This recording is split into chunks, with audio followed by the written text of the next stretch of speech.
Hey everyone, and welcome to Sunday Talks within the Nine-Sided Circle. It is May. Why do I just keep getting those two mixed up lately? March 10th, 2020, and here we are yet again, as we are every Sunday. I'm one of your hosts. I'm Noor Kyle, along with your other host, Mushtaq Ali. Yeah, and right now I'm in Los Angeles, California, and he is in the Bay Area, huddling down in my dungeon. In your dungeon. Why a dungeon today? Yes. Dungeoning because it's cool in a dungeon. Dungeons are always cool. There you go. Staying comfy. Yes. So today we want to talk about self-observation as a gateway to the awake state. Before we get into that, we need to do our spiel, which is, if you're watching us on YouTube, please subscribe to us, like this video if you enjoy it, give us a thumbs down if you don't enjoy it, join our mailing list. All those things are in our description below. And yeah, share us if you enjoy our content. We really appreciate that. Yeah, we would love to see our videos everywhere. Yeah, sort of like Tulsa Doom. A few years ago, they were just another snake cult. Now their temples are everywhere.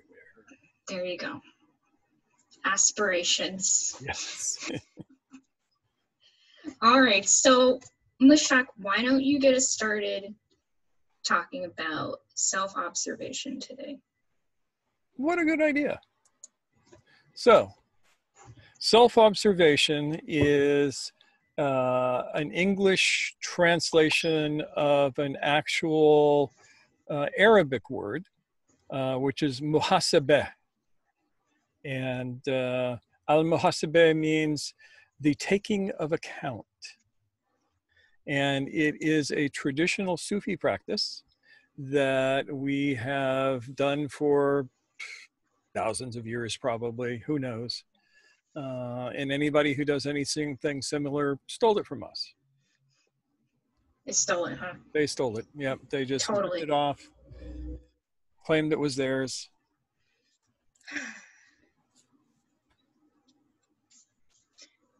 Realistically, though, although, we have that tradition that we come from, we understand that this practice is relevant to just about everyone. Yep. Especially people who are on their own spiritual cultivation journeys. You are going to be doing this work almost inevitably if you want to move forward. And the truth is that this has emerged in a number of different cultures and a number of different traditions.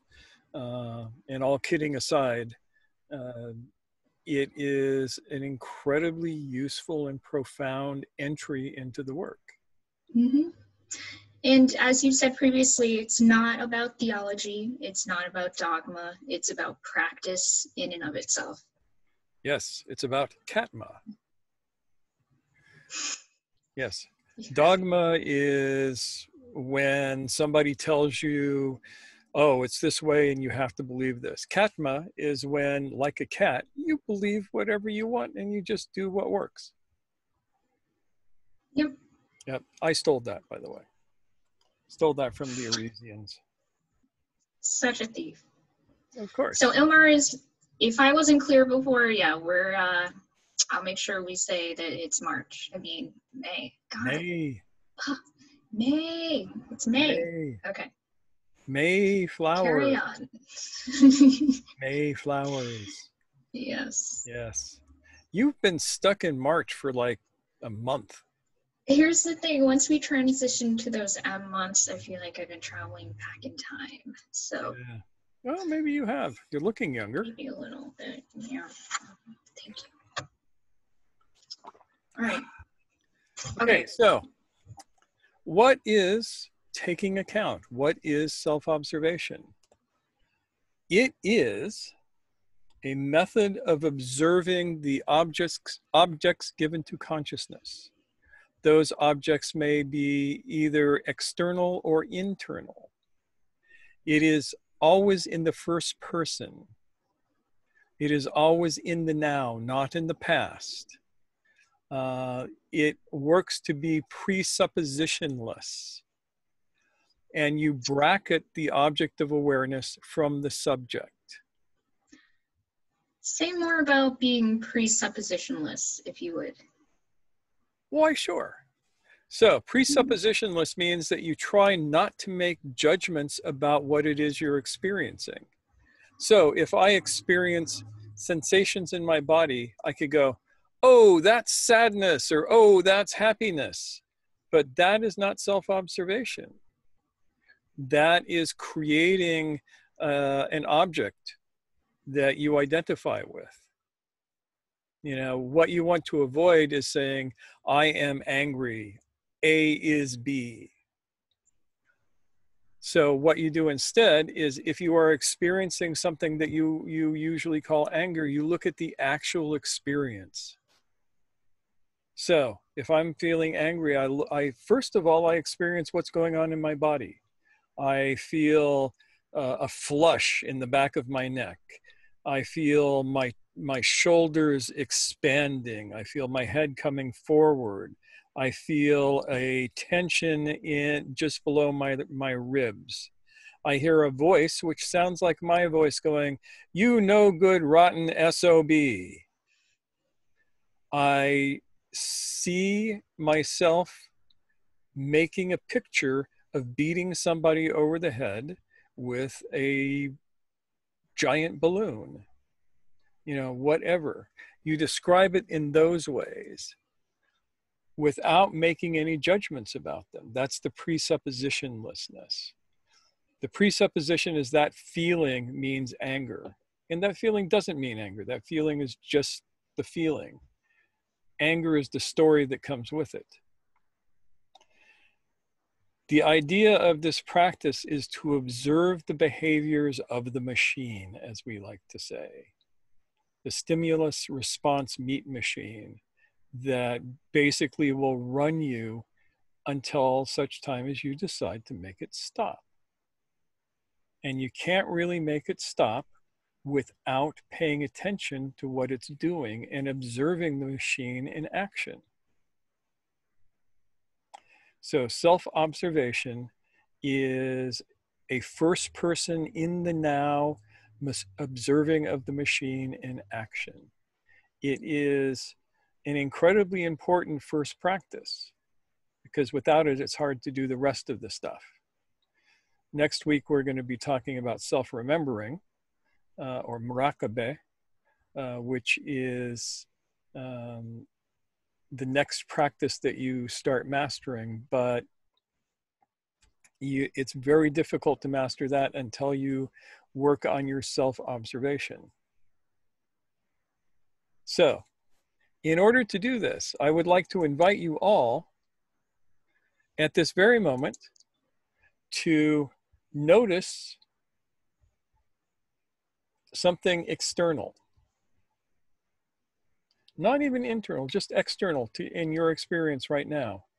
And to describe it to yourself without making judgments about it. Describe it in sensory-based terms. This is essential, and I didn't mention that before.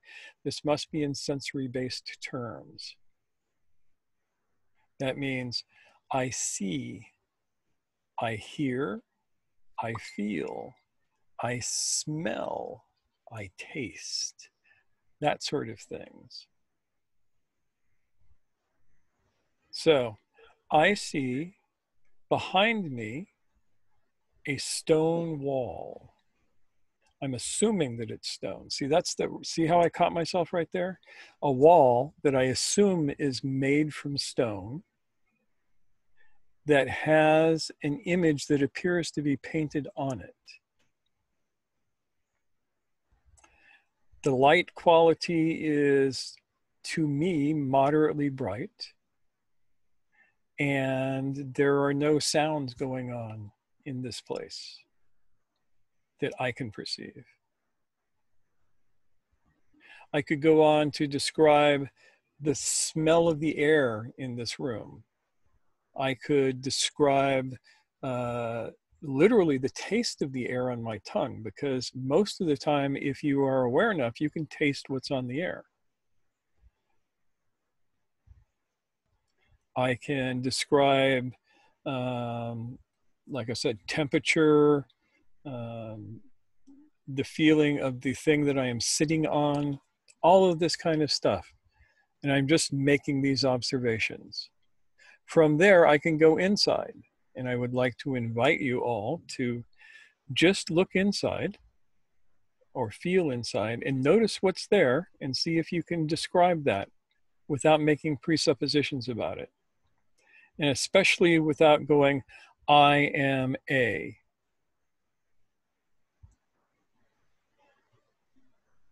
So try, I see, I hear, I feel.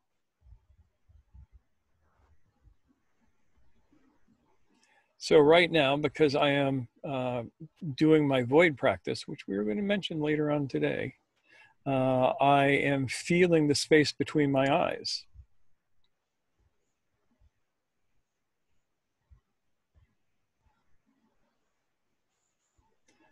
There is no voice in my head at the moment. And my body has a feeling that I associate with relaxation. I'm noticing a certain amount of tension in my spine.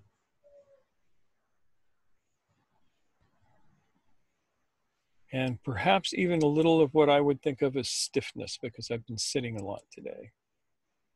That last was a presupposition. See, we don't want to do that, but it's going to happen. I've been doing this for years and years, and I will still slip like that sometimes and have to catch myself and go, no, not that. Yeah, Erin kind of offers a good suggestion, you know, not to stereotype our emotional experience. Yes. Now, in the Western world, this is called phenomenology. This is the phenomenological reduction. And I've always found it interesting that Husserl and the Sufis came up with relatively the same sort of practice, I suspect independent of each other.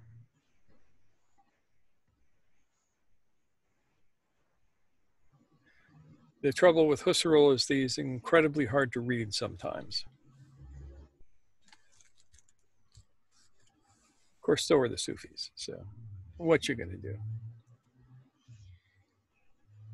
So far, I think it would be good to invite questions if anyone has any.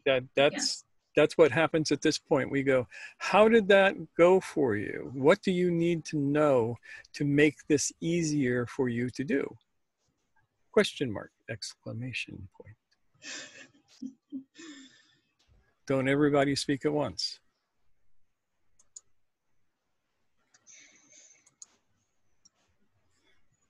Zainab, am I seeing you taking notes or scribbling? What's standing out to you about all this? Not connecting it to a story. I think that would be for myself. I always try to find a reason.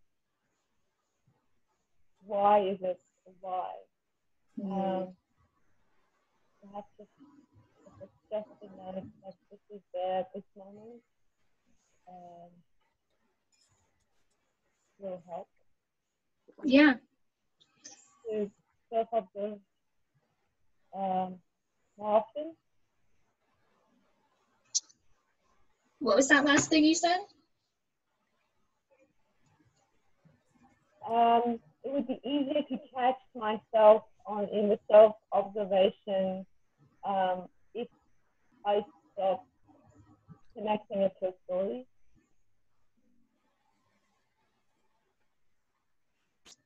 Yeah, I mean, it can be challenging, especially at first, to not look for the narrative in what we're experiencing. Mm-hmm. And that certainly takes practice to kind of, you know, it's like they always say in meditation, things come up for you and then you just say, oh, hi, I see you there, and then let it fade away. Like you can do that with the narrative as well. And yeah. Erin says, Does it help to concentrate in any way? It helps to pay attention. And in that sense, yes. You do not want your mind to wander while you're doing this, because then you're just thinking extraneous thoughts. So you want to keep your mind as one-pointed as possible.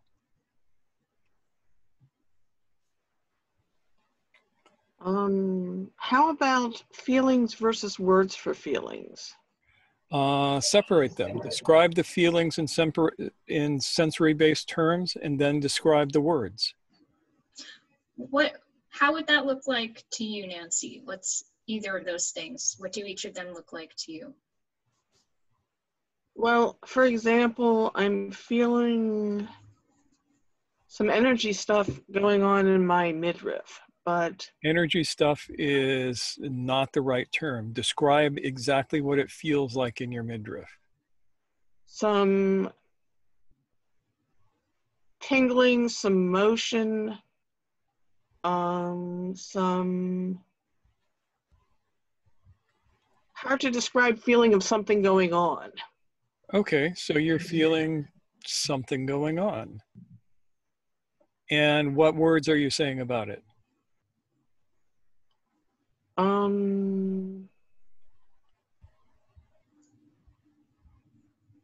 I didn't have words, which is kind of, and you know, I could spend time looking for words. Well, you did have words. The energy thing was the words, basically. Yeah. Let me see. It's maybe an inch or so below the surface. I'm not feeling anything deeper than that. I've actually been wondering about investigating numbness to see whether there's some qualities in there, but I haven't gone very far with it.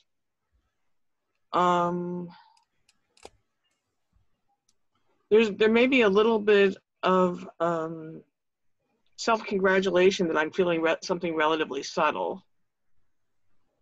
What would self-congratulation be? In terms of feelings? Yeah, how do you know that you're congratulating yourself? Are you saying, oh, look, I'm feeling something subtle, or are you feeling something about that?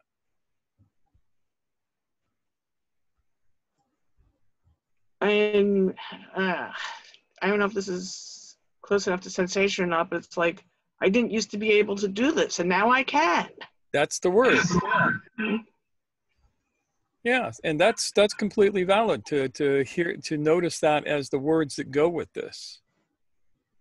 Mm-hmm. And yeah, the wonderful thing about this is it's quite simple, but it's not easy. We are so used to associating first our identities with what is given to us, and our experience as I with our experience of object.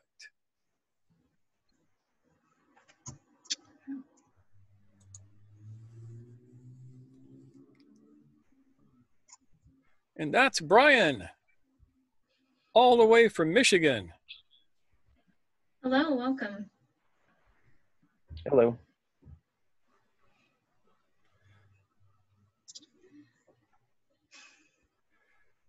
All right. So Brian, catching you up real quick, we're basically looking at the Sufi version of the phenomenological reduction. So you should be able to follow that pretty clearly. Yeah, that gives me pretty good perspective to start.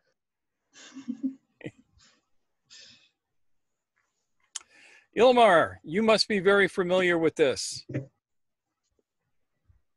Impart unto us your wisdom. Not necessarily. I mean, if you're talking about phenomenology, not particularly, it's not something I was especially into. I guess where I find myself sometimes in a tangle is, I mean, like right now, let's say I'm looking at this picture of myself on the screen, right? So what do I really perceive? What I perceive is, I suppose, a grayness in the background, but not just saying it's in the background is already putting a judgment on it, right? what I see is a picture of my head, but that by itself is a judgment, right? I mean, and I'm not sure that I can really, but to try to describe it in purely phenomenological terms does violence to my actual experience. I mean, my actual experience is one of seeing a picture of myself against a gray background, complete with all those damn judgments, right? And well, separate the judgment from the scene. right. And also realize that you do not have to use the is of identity in your description. Right. That is not required. I understand it's not required, but it's almost like the natural thing to do, isn't it? What I'm saying Maybe is that, it's the unnatural thing to do. I'm sorry, I said maybe it's the unnatural thing to do. well, yeah, I mean, that's a rabbit hole we can go down to, but I guess what bothers me about the whole sort of phenomenological approach is, I mean, it's not the immediate experience that one is describing. The immediate, I mean, if I'm trying to describe just the sensory input, for example, that's not my immediate experience. My immediate experience is of seeing a picture of myself, my head against a background, gray background. If you want immediate experience, you have to go to self-remembering. Okay. Because remember, this is with bracketing. That's Okay. called, what's the word, epoche, that Husserl requires for this. Taking the experience, bracketing out, and describing it in the now, even though it is maybe longer than 3 seconds. It's outside of that moment of the now at some point. Right. Yeah, and I see the point of that, and yeah, but also see that your experience of discomfort is part of the experience. Right. That must also be described, right. To be observed. If you allow you to identify with that experience of discomfort, then you get stuck in it. I guess what I'm trying to say is my perceptions are usually perceptions of something as something. I perceive something as a tree, or I perceive something as a computer screen.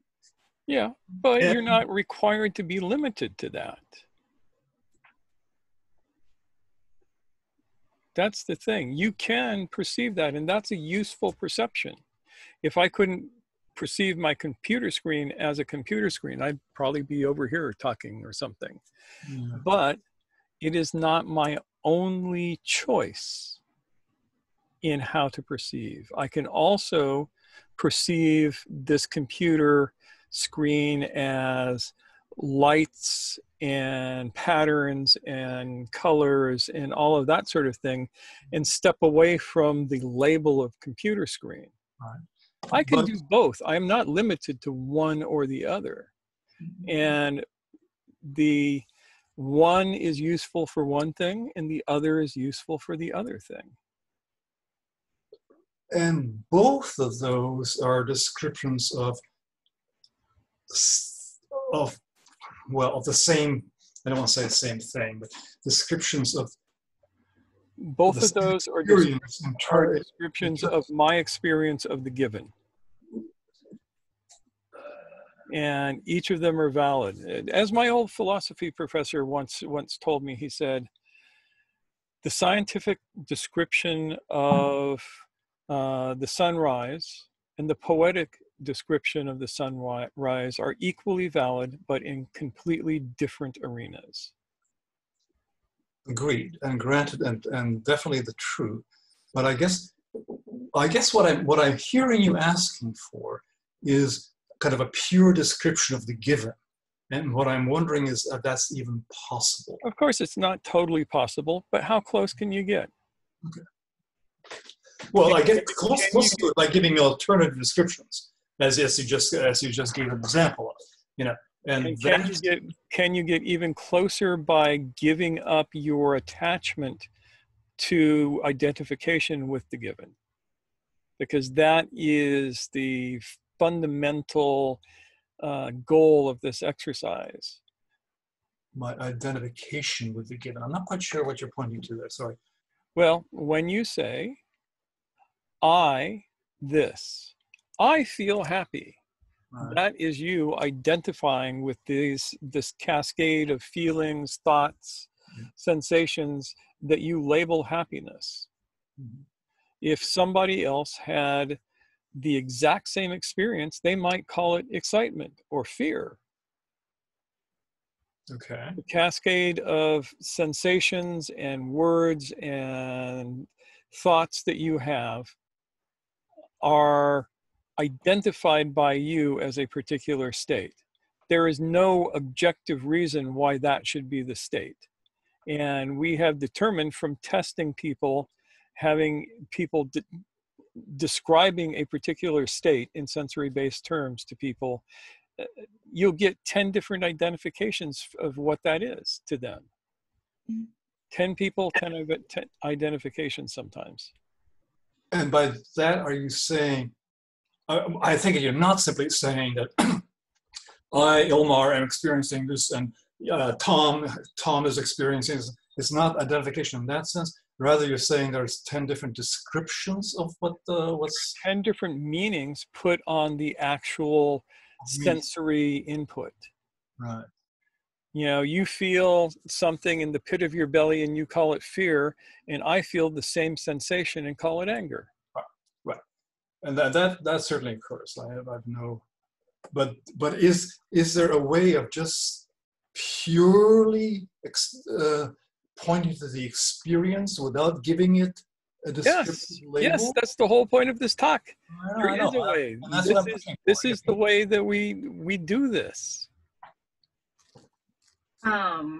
I just want to touch on Aaron's sharing that he says, I find it challenging to describe my experience in sensory terms as well.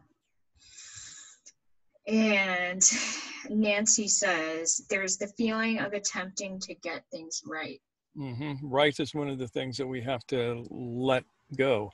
And like I said, it's simple. It's not easy. It took me probably a year's worth of practice to where my teacher felt that I was halfway competent at being able to describe my experience without the is of identity connected to it. To be able to just describe what I'm experiencing in sensory-based terms without the interjection of opinion, without labels, or, you know, as minimum labels possible, that sort of thing. It takes practice. If it was easy, everybody'd be doing it. Yeah, the thing is that, you know, I'll feel a thing and it might be a quite definite sensation, but then if I'm trying to describe it, you know, I'll be testing one set of words against it and then another set of words until I get something that satisfies me. Well, we don't care if you're satisfied or not. We just want the sensory-based description. Okay. Your satisfaction is irrelevant, to put it all too bluntly. Does it feel warm to you? Does it feel cool to you? Does it feel hard to you? Does it feel soft to you? Is it scratchy? Is it nubbly? Is it located in your lower belly or your upper chest? Things like this. When you're dealing with the feelings. Yeah, you could even shrink it down into, if you have to use words at all to, you know, get the concept formed in order to work with it. I guess you could be like tingly belly, and that could be it. Yeah. Or you don't have to use words at all. You can just be aware of the sensation, and that's kind of where you're getting to. Yeah. Okay, so the putting it into words is an intermediate step that's convenient for teaching. Yes, it's unfortunately is necessary for teaching. But the whole teaching part is to point you at the sensory experience without labels and without identification. So, I mean, the way that I've thought of it is, it's like developing an attunement to, you know, stimuli that are entering your awareness. So it's like you're taking it in. This is referential. It's stuff that is, you know, occurring in around you, and you're just like, oh, this thing is happening. This thing is happening. And it's not really, you know, you're not getting attached to it in the sense that it's like, oh, this thing is happening. That's part of me. I am this thing. Well, that makes sense. So let's say I say something like, well, I'm feeling the stiffness in my neck. Now, what I'm actually feeling is a sensation. When I talk it to you, I'm talking about my neck, which has lots of baggage along with it and all that sort of stuff. Yeah. So you're not saying. If I were to use that very same thing to you, I would say, I am feeling a sensation between my occiput and my shoulders that I associate with stiffness, so that I can break the is of identity. I can claim the association rather than I am. But referring to the occiput and all that stuff, that's kosher, right? Even though that's a whole bunch of conceptual baggage. Well, it's also objectively, if you look at a skeleton, there's an occiput, right? It's the hole at the base of the brain. Everybody has one. I know right where it is. I've handled enough skulls. When I talk about between my shoulders, I know where my shoulders are. So that gives me a certain amount of objectivity to what I'm talking about. Or I could just say, in the back of my neck, or in my cervical spine. Those are all labels, but they are talking about something that we can all visualize, basically, if you have any kind of anatomy at all. Okay.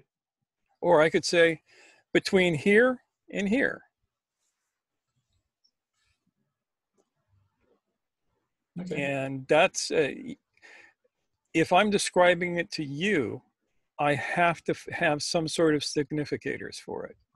I want those significators to be as separate from the witness that is looking at them as possible. Okay.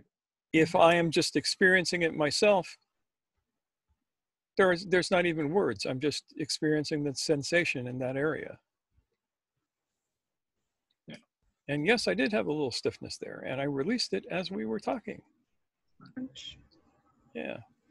Isn't that part of the point of all of this, though, is that you are always paying attention to something? There's intention to what you're paying attention, intention to your attention, and you can shift that around depending on the context you provide to it. So I may not be aware of the air temperature on my arms because I've been paying attention to you thinking and talking, but as soon as I start paying attention to it, it's there, and it's always been there. I just wasn't giving it any time to sort of be present. Exactly right. And that's important to get that for the next phase, for the self-remembering phase. Self-observation is referential. It looks at, as the Sanskrit says, at the objects given to consciousness. Self-remembering is reflexive. It looks at the consciousness that perceives the objects. And you got to do the first before you can do the second. According to the people who taught me, they say it's much easier if you do it this way.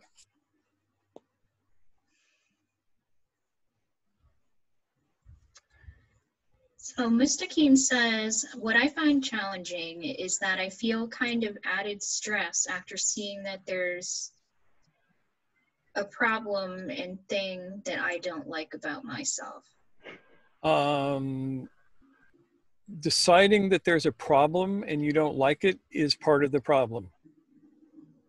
If I go, oh, I feel what I call stiffness in my neck, and that means that I'm angry and I hate it when I'm angry and I don't like that about myself, I have missed the point of the practice.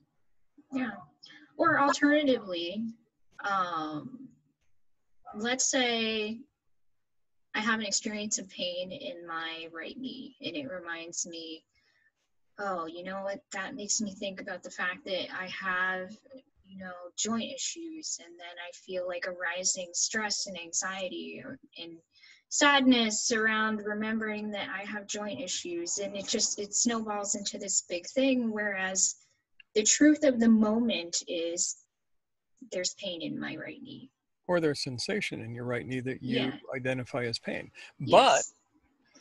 also, if you are feeling what you call stress, you can describe and observe that. And if you are feeling what you call something that you don't like in yourself, you can also describe and observe that as an object given to consciousness. It's not that you don't like yourself, it's that there is dislike that you are identifying with.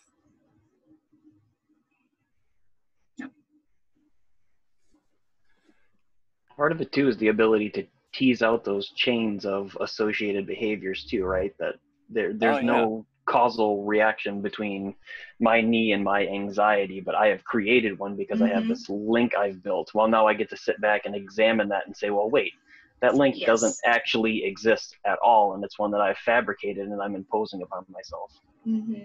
Absolutely correct again.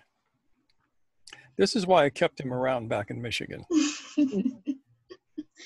Yeah, glad you're here, Brian. Oh, Aaron, you have your ear ringing too, so do I. Yep.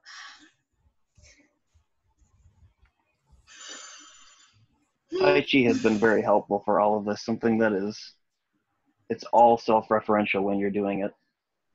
Yep. Yeah.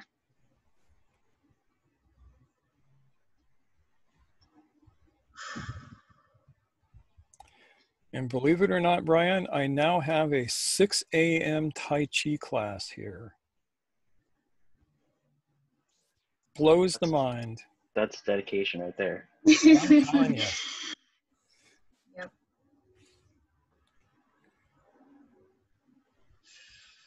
So, who haven't we heard from? We have not heard from Cherie. Cherie! You know what? I bet you she's here she comes. I'm here. I've been here the whole time. Yeah, that's what you say. That's what I do say, because I was. And I feel the conversation did not need me to muddy it any further. You rarely muddy the conversations. I appreciate your input. So lay it on us. I just felt that everything I was hearing was reminding me of the teachings that I have been blessed with. That you are not that, you know, the anger, the pain, whatever, it's just a sensation. So often when I'm speaking with my clients, I ask them to reframe the way they experience, oh, my knee hurts, it's just a sensation. So what does that tell you? What are you going to do about it? Back off. Don't back off to the point that you won't explore. It would be great just to go back to that point of just meeting that sensation, that first bumping up to it and feeling what that is. I was thinking the sunshine out here is beautiful. The room I'm in is quite cool. So I, moved myself into a bit of the sunshine and was feeling the qualities of that sunshine to the point where it started to burn. And it's just noticing it's burning, it's time to move. What am I going to do about it? Get out of the way. So it's often laughing at myself when I haven't got out of my way and all I'm doing is repeating a story. Stop it. That's all I'm doing. So stop it. It's just sunshine. It's hard to do that without this bracketing aspect that allows you to give yourself a little space from the sensations. To take time to observe them and sort them out. Yeah. Yeah, the observation during this lockdown period has been a boon on allowing us to be observant and fully in that moment. We try to practice, but we have a thousand things pulling attention, that this has just been such a blessing to say, this is where I am right now. This is hungry. This is angry. This is whatever. Not good, not bad, just is. Move on. Yeah. Do something about it. Instead of thinking, oh, woe is me. This is how I feel. I'm really depressed. Well, go watch a comedy. Do a phone call or something. You know, there's just this whole thing of it's my right to feel blah, blah, blah. That's another judgment. So not good, not bad. It just is. And then back to, what are you doing about it? Mm-hmm. The end. Or is there anything you need to do about it? Maybe it just needs to be. Maybe it just sits there and you see it. Yeah. You're like, all right, I see you there. Duly noted. Yeah. Oh, and catching yourself whether you're putting that tone and falling into the little traps. I think the traps are so subtle. And Bushtak said, you know, after years and years of practice, you fall in again and you just laugh at it. You think, Oh, there yeah. I go again. And don't give yourself. Just be there. Just be here right now. Better to be here now than to be there then.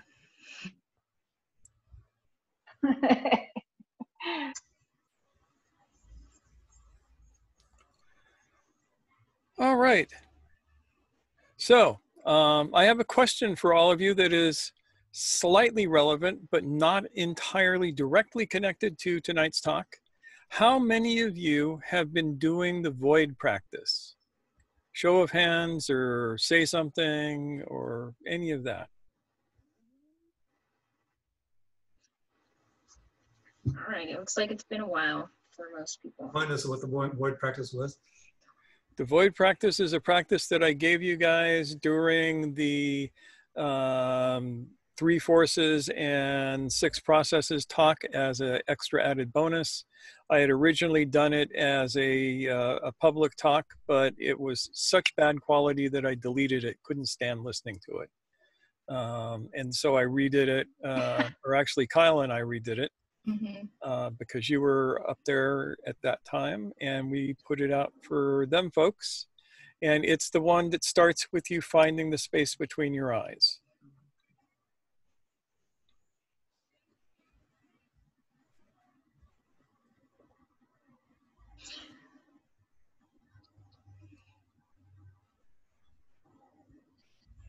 So I invite you all to do it. If I think everybody here was in the 3 forces class, so you have access to the void practice.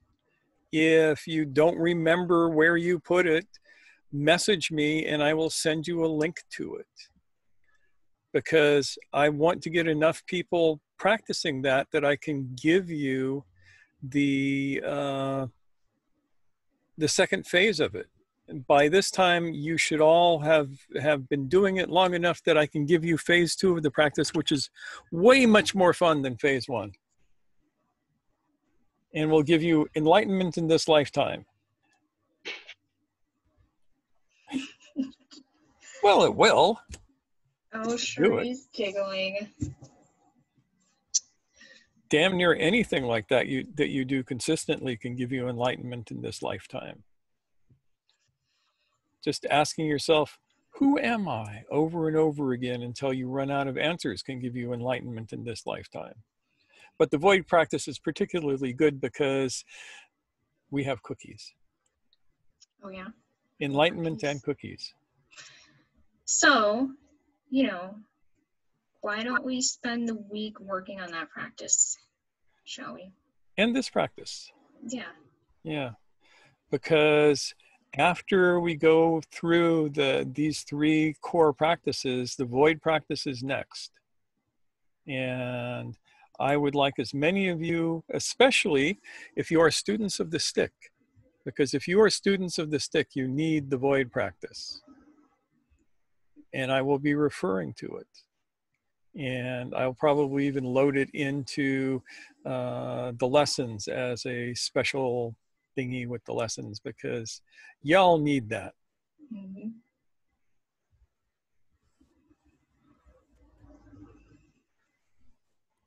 So, just nagging. Don't mind me.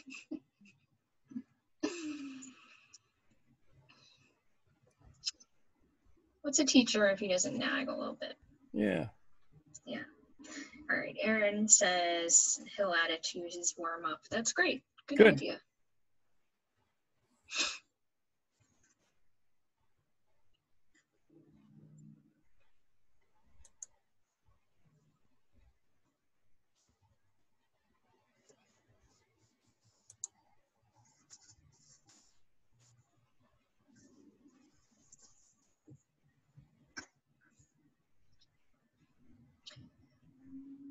Well, it's funny you should bring that up, because I actually wrote all the instructions out and I've got it right next to my bed, and I look at it and I'm hoping I'm dreaming about it.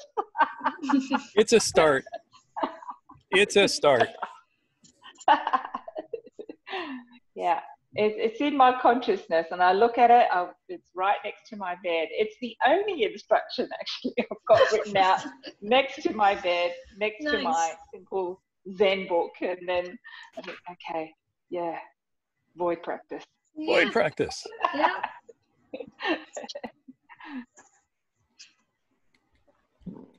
All right. Well, that's what we got for tonight.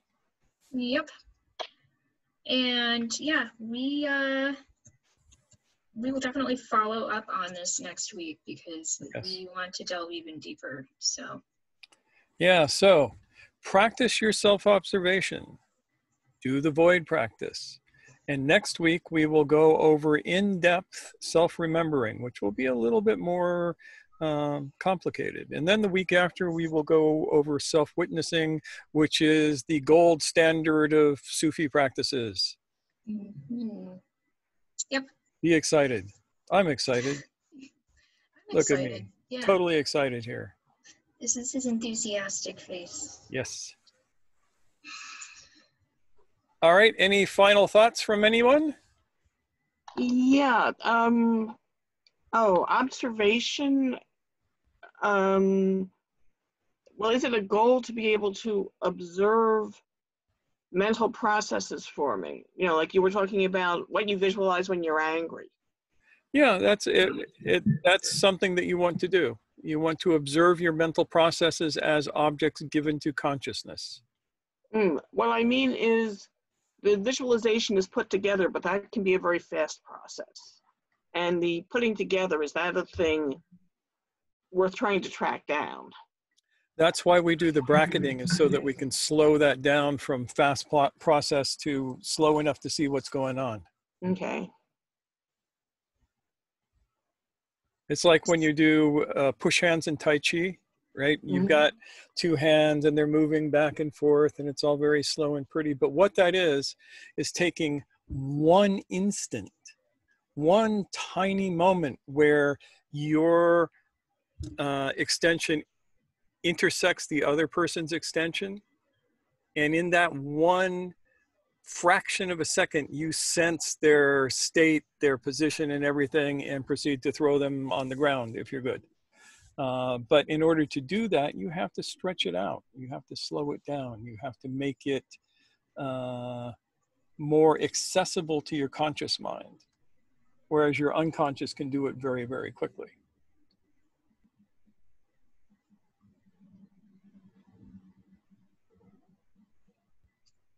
Does that help, Nancy?